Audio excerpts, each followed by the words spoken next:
how to withdraw money in CoinMarketCap app.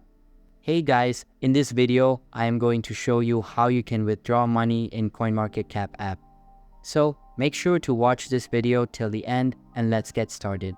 So the first thing that you want to do is open up CoinMarketCap app on your mobile and make sure it is updated to the latest version available. After that, sign into your account and you will be redirected to this page.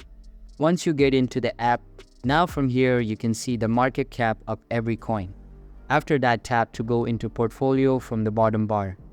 Then you can see the overview of all portfolios from here. Now tap to create a new portfolio. Now from here, you can choose any of the three options. You can connect your wallet. For this, you just have to enter your wallet address and new wallet connection name, or you can also connect your Binance account, or you can add transactions manually as well. So just click on add transactions manually. From here, creating a portfolio is so easy. All you need to do is enter your wallet name and done.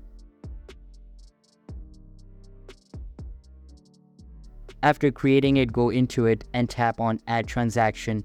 Here, then choose the coin you want to transfer. Now enter the amount and tap to add transaction. After that, your transaction will be added to the transaction history of the portfolio. Just like this, you can also add different transactions under one wallet. So that's how you can withdraw money in CoinMarketCap app. That's all for this video.